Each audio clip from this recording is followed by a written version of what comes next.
Right, let's look at the principles behind drawing and designing a house. We will be looking at a small little house, a bungalow. So that's just a ground floor building, so a fairly small architectural object.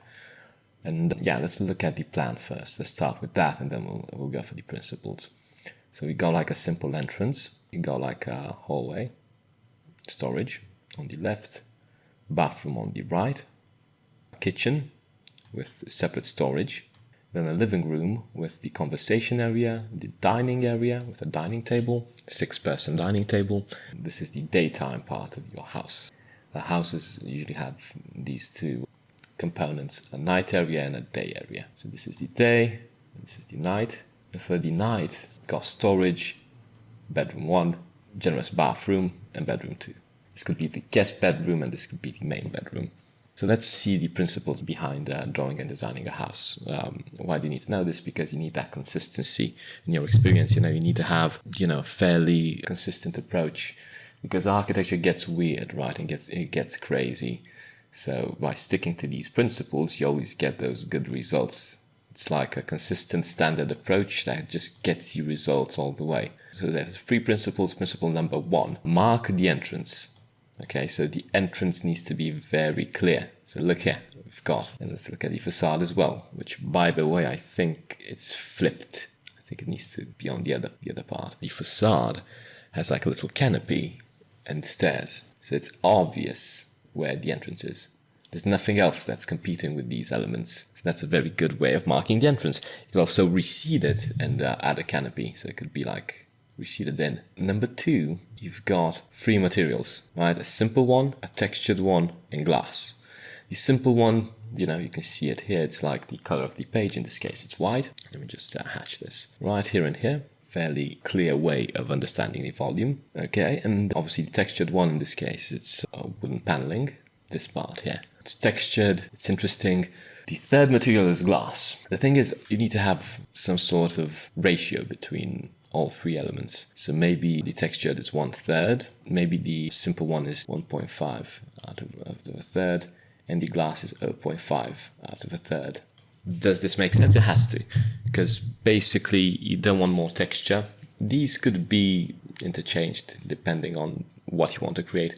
But regardless, you've got a main material, which is the simple one, and a secondary material, which is the accent one, okay? The glass, obviously, around 0.5, so it's a house. It doesn't need to have too many windows, but you need to have windows because you need natural lighting. We'll look at a couple of examples and see how these principles are applied to each. And number 3, volumetric intersection. So you need to make everything look like a volumetric intersection, like everything is the type of thing that looks like a sculpture. It doesn't look like it's just a box with windows. No, you don't want that. This could be a volumetric intersection, but in this case, we've got like a really small house, right? It's just ground floor. So it needs to be a simple volumetric intersection. I would make these elements pop out and like just a simple inset textured volume. And it's marked with glass. The volumetric intersection is marked with glass. In this case, yeah, again, maybe this pops out. Just a bit more glass to mark it. Short recap, mark the entrance. 3 materials, simple, textured, and glass, and the volumetric intersection. Let's look at a couple of examples, because you'll learn from these examples, from these crits. So in this case, there's like a competition between these 2 accent volumes. I recommend this one goes away, right? And this could be just a full volume. Yeah, maybe the windows here, although they look fairly good here. There's a problem with facade not coinciding with the axonometric. So the axonometric is probably something off with the axonometric over here. It needs to be shorter, it's too tall. And then obviously everything else gets messed up. The marking of the entrance is clear. There's a bit of an optical illusion here. It's probably one part of the problem. Next up, we've got this example, which is fairly good. I like this facade.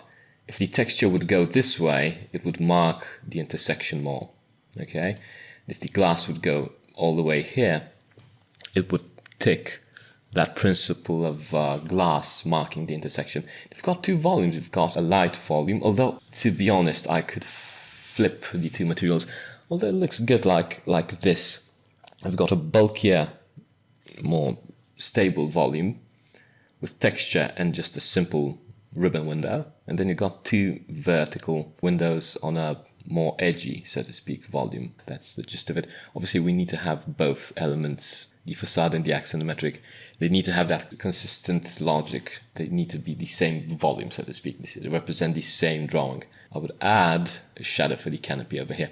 This could be a very interesting way of doing things. You could have like a window there, just like a ribbon window to put like an accent on the intersection, make this stand out again, float, sit on top of the other volume. And this could look good in facade as well. And you see nothing but good things come out of this. Good. Next, this could be flat because it's too weird and it's lacking windows. This architecture gesture here, too much of the other material. I would go for making this element taller, so it's more imposing. Then you could add the other stuff. Okay, the canopy could be longer. Okay, this is also a very, very important element. You need to exaggerate these elements, like mark the entrance properly. You could also have, these stairs over here, not being full. So you see the underline here. It just makes it more dynamic, less bulky. And to be honest, I'll get rid of the texture over here because it just doesn't add anything. And I don't know, maybe make these windows here vertical and keep these other windows here horizontal. I hope this makes sense because it's quite logical. Okay, you got like a volume with vertical, a vertical volume with vertical lines, horizontal volume with horizontal lines. Simple visual language. Okay, let's look at another example, which is good. This is quite detailed, but it's messed up. The plan is messed up because the scale is messed up. Yeah, that's a shame. These windows here, they don't look like they should. I understand the living room is taller.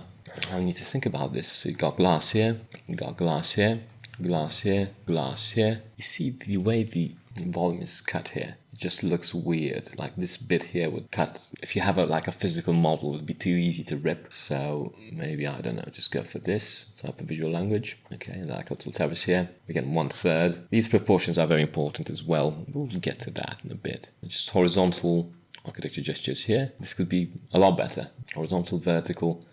And something happening here that where these two don't compete. Probably the window over here needs to be larger. Maybe this could be smaller. You don't want them to visually compete for attention. So now that you know this, you can go and apply it in your own work. Okay. I hope you took notes.